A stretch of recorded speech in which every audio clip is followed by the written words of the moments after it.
اسی طرح ایک ہے حقیقت آیت الکرسی، ایک ہے فضیلت آیت الکرسی۔ تو آیت الکرسی کی بڑی فضیلتیں ہیں، لیکن اگر حقیقت آیت الکرسی کا پتہ ہی نہیں کہ اللہ نے آیت الکرسی میں ہمیں کیا پیغام دیا ہے، تو آیت الکرسی پڑھنے کا کوئی فائدہ نہیں ہے۔ اسی طرح آج ہم نے آج کے درس میں دیکھنا ہے کہ سورہ اخلاص کی حقیقت کیا ہے۔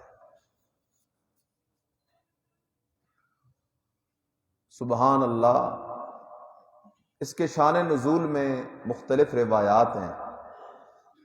ایک روایت میں آتا ہے کہ ایک صحابی تھا، وہ امام تھا کسی مسجد کا، اور وہ ہر نماز میں ہر رکعت میں یہی سورت پڑھتا تھا، قل هو اللہ احد اللہ الصمد لم یلد ولم یولد ولم یکن لہ کفوا احد۔ تو اس کے مقتدیوں نے آ کے نبی علیہ السلام کو شکایت لگا دی۔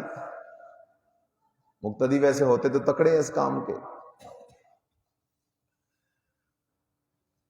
یا رسول اللہ صلی اللہ علیہ وسلم یہ تو ہر نماز میں یہی سورت پڑھتا ہے۔ آپ علیہ السلام نے اس سے پوچھا بھائی کیوں؟ اس نے کہا یا رسول اللہ صلی اللہ علیہ وسلم مجھے اس سورت سے بڑی محبت ہے۔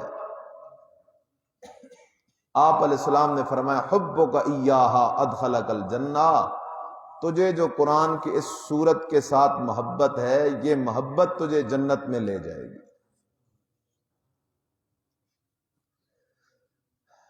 اسی طرح ایک روایت میں ہے، کفار آئے نبی علیہ السلام کے پاس، مشرکین مکہ آئے اور کہنے لگے صف لنا ربکا، اے محمد صلی اللہ علیہ وسلم ہمیں اپنے رب کا تعارف کرواؤ کہ رب کیسا ہے۔ تو اللہ تعالی نے سورت میں اپنا تعارف کرایا ہے۔ آج گلی گلی لوگ ڈیرے لگا کے بیٹھے ہیں، آؤ تمہیں اللہ کی معرفت کروائیں، اور اللہ کی معرفت کیا ہوتی ہے؟ لوگوں کو سر نیچے کروا کے چند وظیفوں پہ لگا دیا جاتا ہے۔ اگرچہ وظیفہ کرنا جائز بات ہے، لیکن ہماری عوام لوگ ساری زندگی پڑھتے رہتے ہیں سبحان اللہ سبحان اللہ سبحان اللہ، لیکن سبحان اللہ کا مفہوم اور حقیقت کیا ہے پتہ ہی نہیں ہوتا۔ ساری زندگی پڑھتے ہیں اللہ اکبر اللہ اکبر اللہ اکبر، لیکن اس اللہ اکبر کے اندر پیغام کیا ہے پتہ ہی نہیں ہوتا۔ تو انہوں نے کہا اپنے رب کا تعارف کرواؤ، تمہارا رب کیسا ہے؟ تو اس صورت میں اللہ نے اپنا تعارف خود کروایا ہے۔ لوگوں اگر مجھے پہچاننا چاہتے ہو تو آؤ سن لو، میری پہچان کر لو۔ اللہ اکبر۔ ماقبل کے اندر سورہ کافرون میں اللہ نے اعلان کیا قل یا ایھا الکافرون، میرے نبی ان کفار سے اعلان مقاطعہ کرو۔ سورہ نصر میں فتح کی بشارت تھی، اذا جاء نصر اللہ والفتح، اور سورہ لہب میں نبی علیہ السلام کے دشمنوں کی ہلاکت کا پیغام تھا۔ اب فرمایا قل هو اللہ احد، میرے نبی قرآن کی ابتدا بھی اللہ کی توحید سے ہے، قرآن کی انتہا بھی اللہ کی توحید سے ہونی چاہیے، اس لیے قل هو اللہ احد، اعلان کریں اللہ اکیلا ہے۔ عجیب صورت ہے یہ، اللہ اپنا تعارف کروا رہا ہے۔ بسم اللہ الرحمن الرحیم، قل هو اللہ احد، قل اے میرے نبی اعلان کیجئے، اور قرآن میں جہاں قل آ جائے سمجھو اس کے بعد جو مسئلہ آ رہا ہے اس مسئلے کو بیان کرنا بڑا مشکل ہے۔ جیسے آگے فرمایا قل اعوذ برب الفلق، اللہ کی توحید، قل اعوذ برب الناس، اللہ کی توحید، قل ان کنتم فی شک من دینی فلا اعبد الذین تعبدون من دون اللہ۔ او کافرو، اگر تمہیں میرے عقیدے میں شک ہے تو سنو میرا عقیدہ، فلا اعبد الذین تعبدون من دون اللہ، جن کی باتیں تم کرتے ہو میں محمد ان کی باتیں نہیں کرنے والا، ولیکن اعبد اللہ، میں باتیں کرتا ہوں تو صرف اللہ ہی کی کرتا ہوں۔ یہ نبی والا کل ہے۔ اور ملا صاحب کو کیا ہوا؟ کل شریف ہوتی ہے، اور کوئی پوچھتا ہے حضرت جی کل شریف کہاں سے ثابت ہے؟ تو کہتا ہے کیوں؟ قرآن میں نہیں آیا قل ہو اللہ احد، قل اعوذ برب الفلق، قل اعوذ برب الناس، قل یا ایھا الکافرون؟ تو یہاں سے کل شریف ثابت ہوگی۔ اللہ اکبر۔ قل ہو اللہ احد، کہہ دیجئے میرے نبی اللہ ایک ہے۔ جاتے ہو مختلف دکانوں پہ، گھروں پہ، لوگوں نے 4 کل جو ہے نا، یہ صورتیں سینری کے اندر بنوا کے اپنے گھروں کے اندر لگائی ہوتی ہیں۔ کیوں؟ اس سے برکت آئے گی۔ او میرے عزیز، قرآن کو لٹکانے سے برکت نہیں آتی، قرآن کو پڑھنے سے برکت آتی ہے۔ صرف صورتیں لٹکا دینے سے کام نہیں چلے گا، یہ فیشن بن گیا ہے۔ قرآن کو پڑھنے سے برکت آتی ہے۔ قل ہو اللہ احد، کہہ دے میرے نبی اللہ ایک ہے۔ کیا مطلب احد کا؟ اللہ ایک ہے۔ خیال کرو میرے عزیز، 3 جملے یاد کر۔ اللہ اپنی ذات میں بھی احد ہے، اللہ اپنی صفات میں بھی احد ہے، اللہ عبادت کے لائق ہونے میں بھی احد ہے، اللہ اپنی ذات میں بھی احد۔ کیا معنی؟ اللہ کی ذات جیسی کسی کی ذات نہیں، اللہ اپنی ذات میں بھی احد، اللہ کی ذات جیسی کسی کی ذات نہیں۔ اللہ کی کیسی ذات ہے؟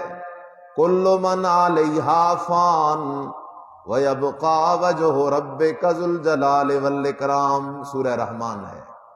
اللہ کہتا ہے سب پہ فنا آ جانے والی ہے، فرشتے بھی فنا ہو جائیں گے، انسان بھی فنا ہو جائیں گے، جی جنات بھی فنا ہو جائیں گے، سب پہ موت آ جائے گی، آسمان بھی فنا، زمین بھی فنا، پہاڑ بھی فنا، سب فنا ہو جائیں گے۔ وَيَبْقَى وَجْهُ رَبِّكَ ذُو الْجَلَالِ وَالْإِكْرَامِ، باقی رہے گی تو صرف تیرے رب کی ذات باقی رہے گی۔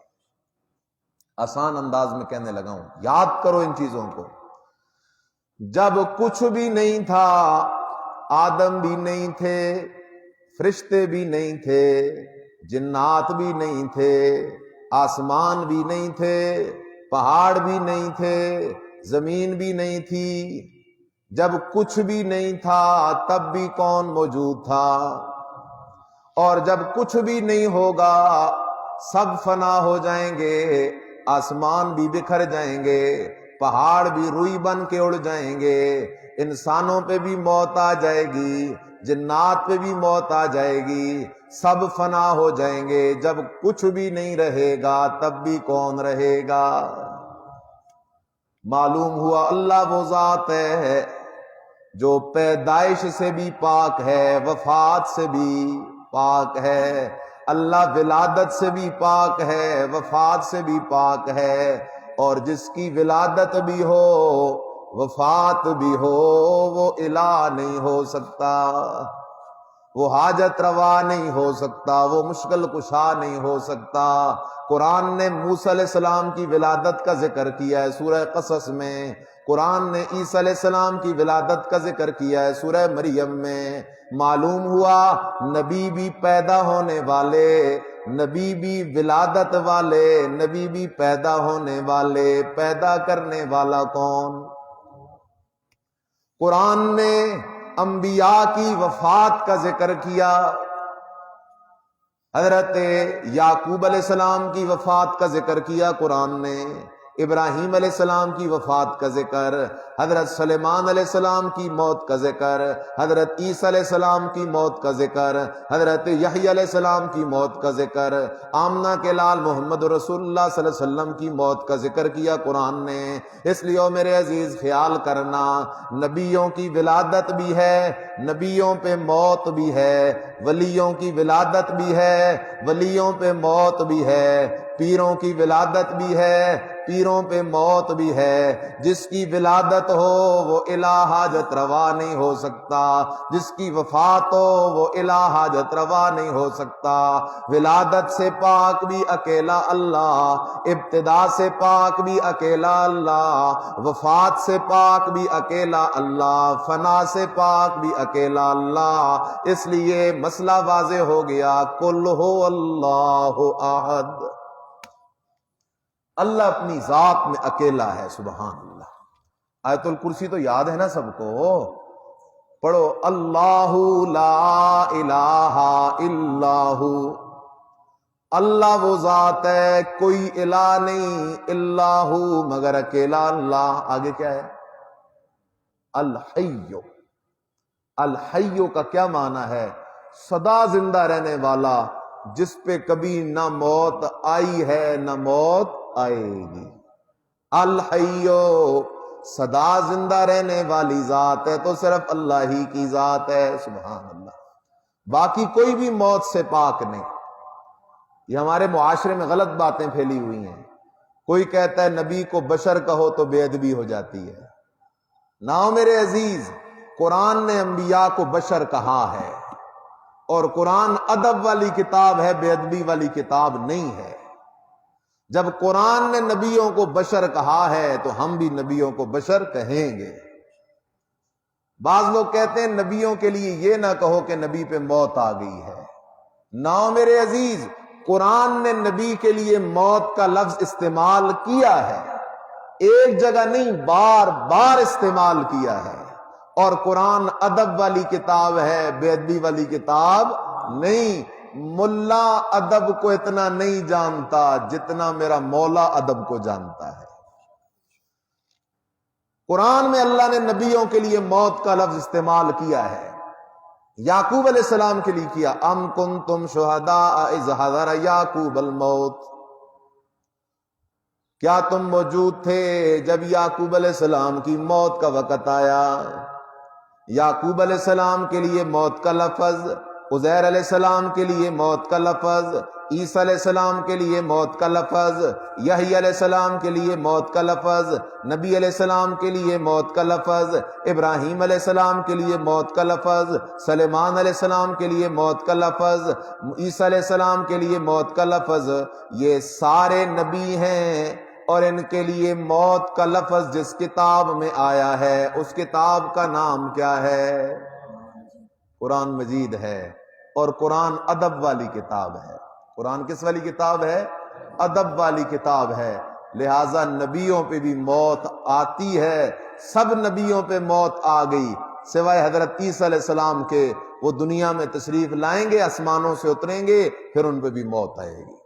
ہاں یاد رکھو، موت کے بعد نبیوں کے جسم اپنی قبروں میں تر و تازہ موجود ہیں، گلاب سے زیادہ تر و تازہ ہیں، اور ان کی روح مبارک جنت الفردوس میں ہے۔ روح مبارک کدھر ہے؟ جنت الفردوس میں ہے۔ خیر آ جاؤ، قل ہو اللہ احد، اللہ اپنی ذات میں احد ہے۔ نمبر 2، قل ہو اللہ احد، لوگو اللہ اپنی صفات میں بھی اکیلا ہے۔ اللہ کی جو صفات ہیں ان صفات میں اللہ کے ساتھ کوئی بھی شریک نہیں ہے، وہ صفات میں اکیلا ہے۔ نبی اللہ کے پیارے ضرور ہیں، لیکن اللہ کے ساتھ اللہ کی کسی صفت میں شریک نہیں ہیں۔ ولی اللہ کے پیارے ضرور ہیں، لیکن اللہ کے ساتھ اللہ کی کسی صفت میں شریک نہیں ہیں۔ اللہ اپنی صفات میں بھی اکیلا ہے۔ اور میرے عزیز، شرک کہتے ہی اسے ہیں اللہ کی صفت کسی مخلوق میں ماننا، اللہ کی صفت کسی نبی میں ماننا، اللہ کی صفت کسی ولی میں ماننا، اللہ کی صفت کسی پیر فقیر میں ماننا، جن فرشتے میں ماننا، اللہ کی صفت کسی اور کو دینا، اسی کو تو شرک کہتے ہیں۔ اور توحید یہ ہے اللہ اپنی صفات میں بھی اکیلا ہے، اس کی صفات میں بھی کوئی شریک نہیں ہے۔ مثال کے طور پہ اب چند صفتیں ہم بیان کرتے ہیں۔ پہلی صفت عالم الغیب والشہادہ، قل لا يعلم من في السماوات والارض الغیب الا اللہ عنده مفاتح الغیب لا يعلمها الا هو۔ قرآن یہ مسئلہ بیان کر رہا ہے، او لوگو عالم الغیب اکیلا کون ہے؟ اکیلا اللہ ہے۔ عالم الغیب اکیلا اللہ، حاضر و ناظر اکیلا اللہ، مختار کل اکیلا اللہ، بیماریاں لگانے والا اکیلا اللہ، بیماریاں ہٹانے والا اکیلا اللہ، بارشیں برسانے والا اکیلا اللہ، اولاد دینے والا اکیلا اللہ، زندگی دینے والا اکیلا اللہ، موت دینے والا اکیلا اللہ، زمین سے سبزے اگانے والا اکیلا اللہ، ہر چیز کو پیدا کرنے والا اکیلا اللہ، نہریں جاری کرنے والا اکیلا اللہ، آسمانوں کو بغیر ستونوں کے کھڑا کرنے والا اکیلا اللہ، سورج اور چاند کو یہ روشنیاں دینے والا اکیلا اللہ، بخارات کو دریاؤں سے اٹھا کر بادلوں میں پانی کو سٹور کرنے والا اکیلا اللہ، دلوں کے حال جاننے والا اکیلا اللہ، ڈوبتے ہوئے بیڑوں کو کنارے لگانے والا اکیلا اللہ،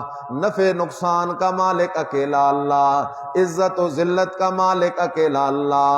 اللہ اکبر، قرآن میں غور تو کرنا، پکاریں سننے والا اکیلا اللہ، امن یجیب المضطر اذا دعا ویکشف السوء ویجعلکم خلفاء الارض االہ مع اللہ۔ سبحان اللہ، میرا رب تو میرا رب ہے۔ اللہ کو پہچاننے کی ضرورت ہے، اور جب بندہ اللہ کو پہچان جاتا ہے نا تو پھر قبروں پہ ٹھوکریں نہیں کھاتا، اسے مسئلہ سمجھ آ جاتا ہے، اور یہ قبروں والے تو ککھ کے مالک نہیں ہیں۔ خیال کر، یہ اللہ کی صفتیں ہیں۔ قل هو اللہ احد، کہہ دے اللہ اپنی صفتوں میں بھی اکیلا ہے، اللہ کے ساتھ اللہ کی صفتوں میں کوئی شریک نہیں ہے۔ حضرت ایوب علیہ السلام اللہ کے نبی ہیں، بیمار ہوئے 18 سال۔ کتنے سال بیمار ہوئے؟ لیکن اپنی بیماری دور نہیں کر سکے۔ تب دور ہوئی جب کس نے فیصلہ کیا؟ نبی ہے، اپنے بدن سے بیماری ہٹا نہیں سکا، اور جب بیماری لگ رہی تھی اسے روک بھی نہیں سکا۔ بیماری لگ رہی تھی، روک نہیں سکا، جب لگ گئی تو ہٹا نہیں سکا۔ نبی اللہ کا، میں کسی مولوی کی بات نہیں کر رہا، کسی پیر کی بات نہیں کر رہا، کسی گدی نشین کی بات نہیں کر رہا۔ یہاں تو لوگ کہتے ہیں بادشاہو، پیر صاحب نے ہمیں 4 تعویذ دیے ہوئے ہیں، ہم پہ گولی بھی اثر نہیں کرے گی۔ ایک پیر صاحب تھا نا، وہ تعویذ کرتا تھا اور کہتا تھا جس کے گلے میں یہ تعویذ ہوگا اس کو گولی کچھ بھی نہیں کہے گی۔ چلا گیا ایک کوئی توحیدی نوجوان دیوانہ چلا گیا، اس نے کہا پیر صاحب کتنی فیس ہے تعویذ کی؟ اس نے کہا تعویذ کی فیس 500 روپے۔ اچھا، اس نے کہا یہ 1000 روپے لو۔ پیر صاحب نے کہا اچھی بات ہے، 1000 روپے مل گیا۔ اس نے کہا ایک تعویذ کرو۔ تعویذ تیار ہو گیا، اب اپنے گلے میں ڈالو۔ پیر صاحب نے تعویذ گلے میں ڈالا، اس نے پستول نکالا، پستول سیدھا کیا اور چلانے لگا۔ اس نے کہا کیوں؟ اس نے کہا چیک کرتا ہوں نا یہ تعویذ کام کرتا بھی ہے یا نہیں کرتا ہے۔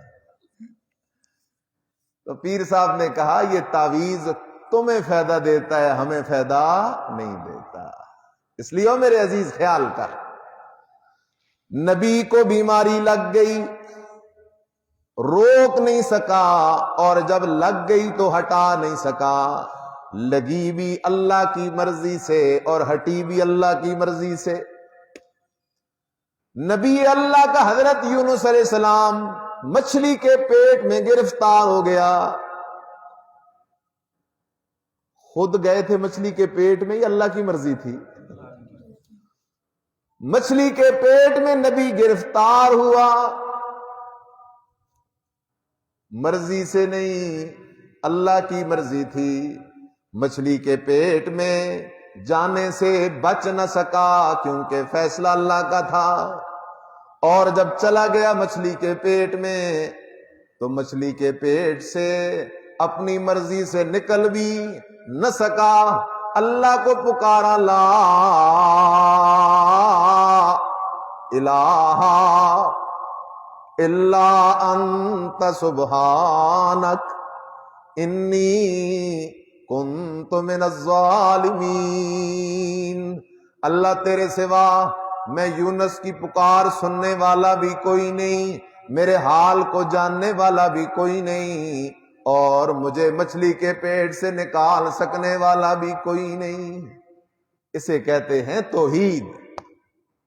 نبی اللہ کے پیارے ضرور ہیں لیکن اللہ کے ساتھ شریک نہیں ہیں، اللہ کی صفتوں میں اللہ کے ساتھ کوئی شریک نہیں۔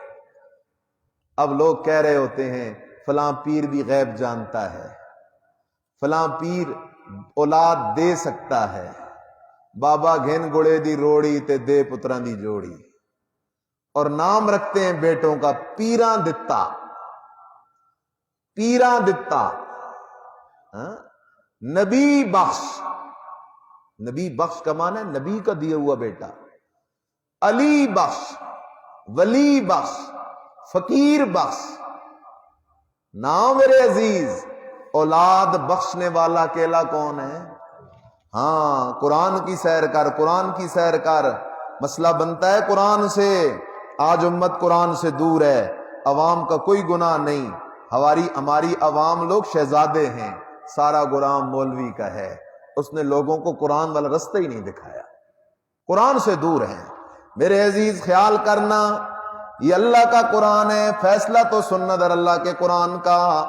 کیا کہہ رہے اللہ کا قرآن؟ للہ ملک السماوات والارض، للہ ملک السماوات والارض، اللہ ہی کے لیے ہے بادشاہی آسمانوں اور زمینوں کی، یخلق ما یشاء، سبحان اللہ،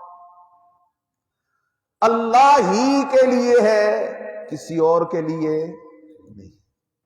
للہ، اللہ ہی کے لیے ہے بادشاہی آسمانوں زمینوں کی، کسی اور کے لیے نہیں۔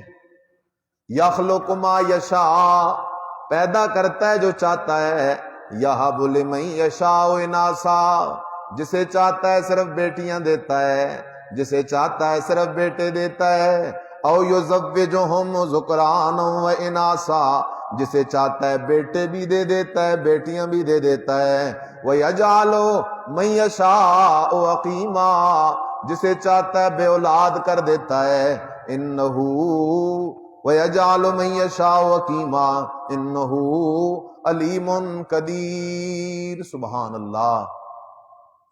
تو دوسرا سبق کیا ہے؟ اللہ اپنی صفات میں بھی کیا ہے؟ اکیلا ہے۔ ایک اور مثال دینے لگا ہوں، ما فوق الاسباب، پکاریں سننا، غائبانہ پکاریں سننا، یہ کس کی شان ہے؟ اللہ کی شان ہے، اللہ کی شان ہے۔ غائبانہ پکار، ما فوق الاسباب پکار، یہ اللہ کی صفت ہے۔ قرآن دیکھنا، آدم علیہ السلام پہ مصیبت آئی، کسے پکارا؟ قالا ربنا ظلمنا انفسنا وَإِن لَّمْ تَغْفِرْ لَنَا وَتَرْحَمْنَا لَنَكُونَنَّ مِنَ الْخَاسِرِينَ۔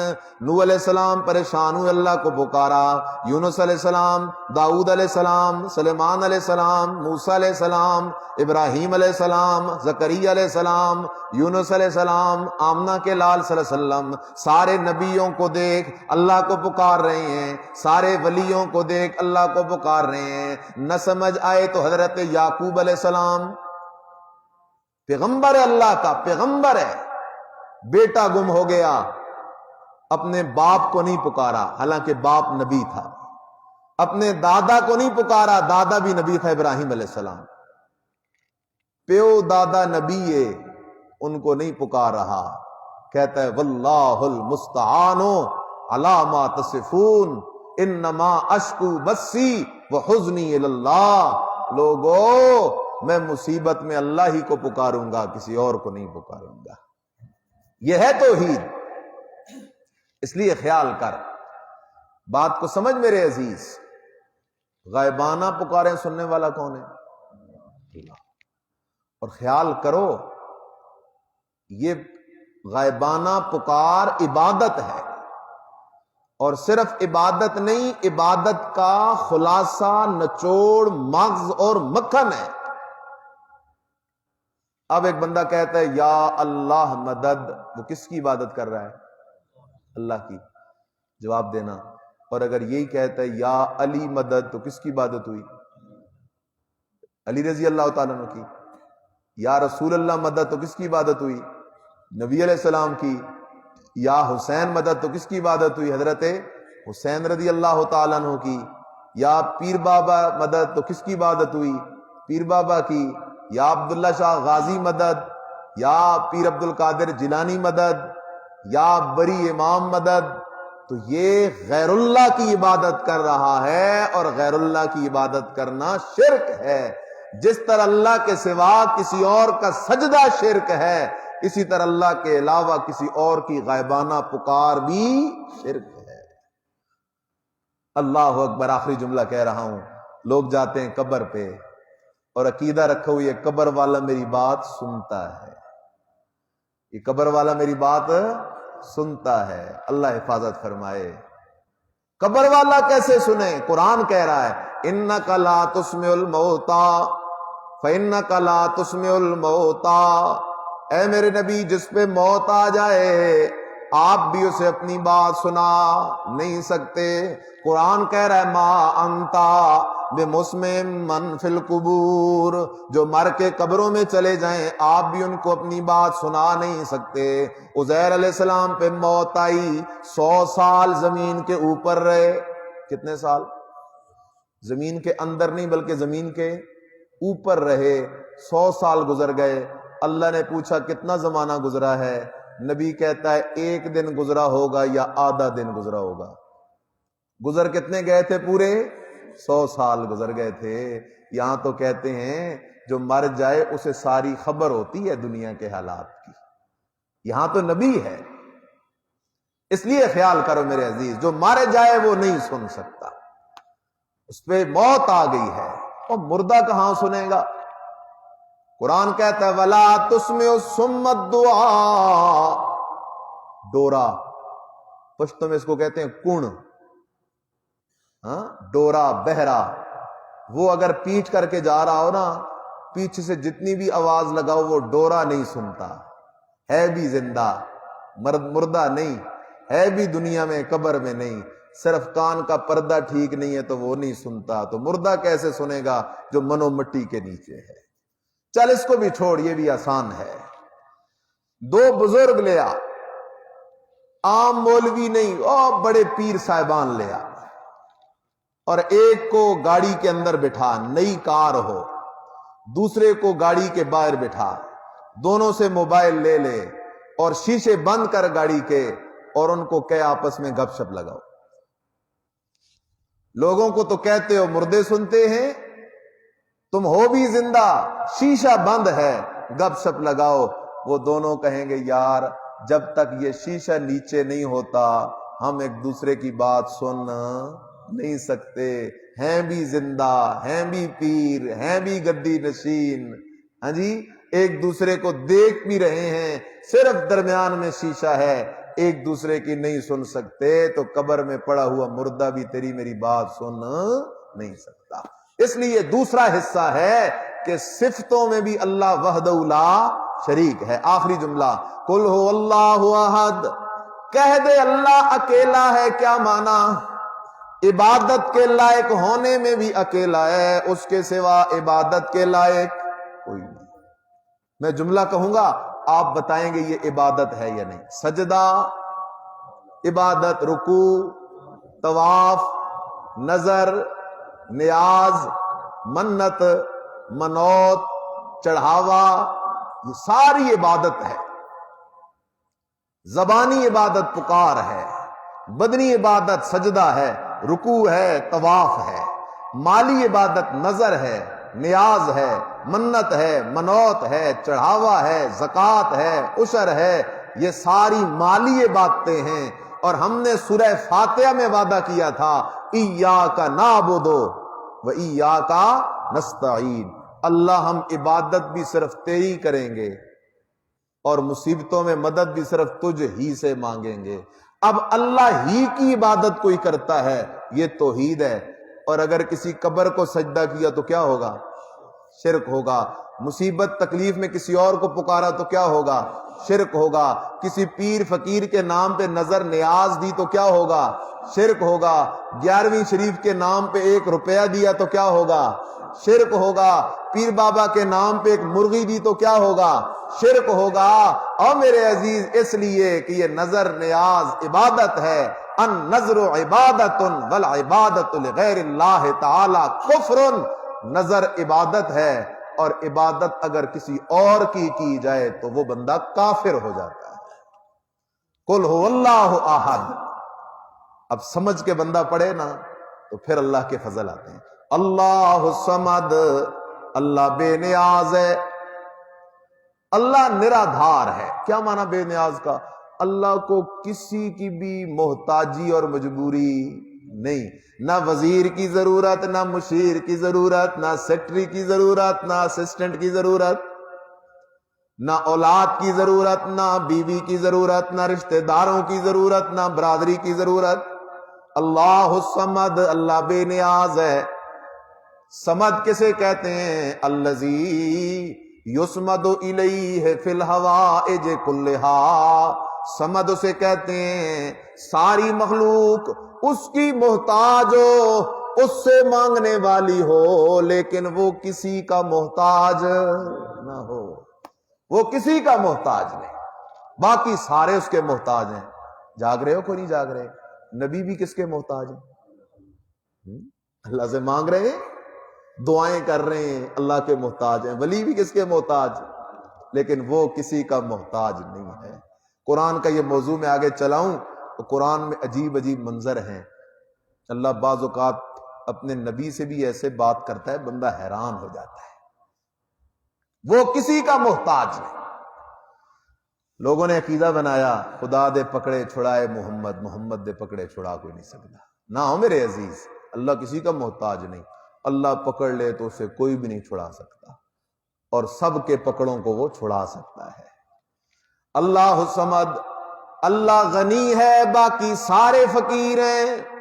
یا ایھا الناس انتم الفقراء واللہ هو الغنی، اللہ کہتا ہے انسانوں، نبی بھی آ گئے، ولی بھی آ گئے، پیر بھی آ گئے، فقیر بھی آ گئے۔ اللہ کہتا ہے انسانوں، تم ہر بات میں میرے در کے فقیر ہو۔ واللہ الغنی، میں اللہ غنی ہوں۔ اللہ الصمد، لم یلد، اس کی اولاد بھی کوئی نہیں، اس کی اولاد بھی کوئی نہیں۔ عیسائی کہتے ہیں حضرت عیسیٰ اللہ کا بیٹا ہے، یہودی کہتے تھے عزیر علیہ السلام اللہ کا بیٹا ہے، فرشتے مکے والے کہتے تھے فرشتے اللہ کی بیٹیاں ہیں۔ تو اللہ نے فرمایا لم یلد، میری اولاد بھی کوئی نہیں، ولم یکن لہ ولد۔ اچھا اس کو سمجھ کے جاؤ، عیسائی کہتے تھے اللہ کا بیٹا ہے حضرت عیسیٰ علیہ السلام، یا یہودی کہتے تھے عزیر علیہ السلام کے بارے میں، اس کا یہ مطلب نہیں تھا کہ ان کا عقیدہ یہ تھا کہ اللہ کی کوئی بیوی ہے، اور اس سے عیسیٰ علیہ السلام اور عزیر علیہ السلام پیدا ہوئے، نہ، ان کا عقیدہ یہ تھا کہ یہ دونوں اللہ کے پیارے ہیں، اتخذ اللہ ولدا، یہ دونوں اللہ کے کیا ہیں؟ پیارے۔ آج کے ہمارے لوگ کہتے ہیں جی یہ اللہ کے پیارے ہیں، اللہ ہماری سنتا نہیں اور ان کی مڑتا نہیں۔ وہ کہتے تھے یہ اللہ کے بیٹے ہیں، بات ایک ہے۔ وہ کہتے تھے یہ اللہ کے ہیں بیٹے، اور یہ کہتے ہیں یہ اللہ کے ہیں پیارے، بات ایک ہے۔ وَيَقُولُونَ هَؤُلَاءِ شُفَعَاؤُنَا عِندَ اللَّهِ، وہ کہتے ہیں یہ اللہ کے ہاں ہمارے سفارشی ہیں، اللہ ساڈی سندا نہیں تے انہاں دی موڑدا نہیں۔ اسی معنی میں وہ کہہ رہی ہیں، حالانکہ یہ بالکل شرکیہ عقیدہ ہے، اللہ سنتا بھی سب کی ہے۔ لوگ کہتے ہیں نا جی ہمیں گناہگار، خطا کار، اللہ ہماری سنتا نہیں ہے۔ وہ شیطان سے زیادہ بھی کوئی گناہگار ہو سکتا ہے؟ اس نے بھی اللہ کو پکارا تو اللہ نے اس کی دعا سن لی یا نہیں سن لی؟ سن لی، اور اللہ نے کہا چل تجھے قیامت تک مہلت ہے۔ تو اللہ اگر شیطان کی سن سکتا ہے تو تیری میری نہیں سن سکتا؟ اللہ سب کی سنتا ہے، اور موڑنے پہ آئے تو سب کی موڑتا ہے۔ اللہ کسی سے دبتا نہیں، کسی سے مرعوب نہیں ہوتا۔ اس لیے فرمایا لم یلد، اس کی اولاد کوئی نہیں، ولم یولد، اور اس کے والدین بھی کوئی نہیں، اس کے والدین بھی کوئی نہیں، وَلَمْ يَكُنْ لَهُ كُفُوًا أَحَدٌ، اور اس کا ہمسر برابری والا بھی کوئی نہیں، والدین بھی کوئی نہیں، اوپر کا رشتہ بھی کوئی نہیں، اولاد بھی کوئی نہیں، نیچے کا رشتہ بھی کوئی نہیں، اس کا ہمسر اور برابر بھی کوئی نہیں، یعنی اس کی بیوی بھی کوئی نہیں۔ سبحان اللہ، میرے اللہ کا انداز ہے۔ بندہ بعض اوقات مجبور ہو جاتا ہے، ایک افسر ہے افسر، اور وہ تمہارے قابو نہیں آ رہا، اور تمہیں پتہ چلتا ہے یہ بیوی سے بڑا ڈرتا ہے، تم کسی ذریعے اس کی بیوی تک رابطہ کرتے ہو اور بیوی کے ذریعے اس کو حکم دلواتے ہو کہ میرا یہ کام کرو، وہ افسر اپنی بیوی سے مجبور ہو جائے گا۔ بعض اوقات وہ افسر اپنی اولاد سے مجبور ہو جائے گا، بعض اوقات وہ افسر اپنے والدین سے مجبور ہو جائے گا۔ رب کہتا ہے او میرے والدین بھی کوئی نہیں، میری اولاد بھی کوئی نہیں، میری بیوی بھی کوئی نہیں، میں کسی کے سامنے مجبور ہونے والا نہیں ہوں، میں کسی کے سامنے مجبور ہونے والا نہیں ہوں۔ لم یکن لہ کفوا احد۔ اگر ہم اس عقیدے کے ساتھ اس کو پڑھیں تو انشاءاللہ العزیز اب سورہ اخلاص پڑھنے سے مردے کو ثواب بھی ہوگا، اور ہمارے لیے اجر کا باعث بھی بنے گی، درجات کا باعث بھی بنے گی۔ دعا ہے کہ اللہ تعالی ہمیں قرآن سیکھنے کی، سمجھنے کی، اس کے مطابق عقیدے بنانے کی توفیق نصیب فرمائے۔ آخر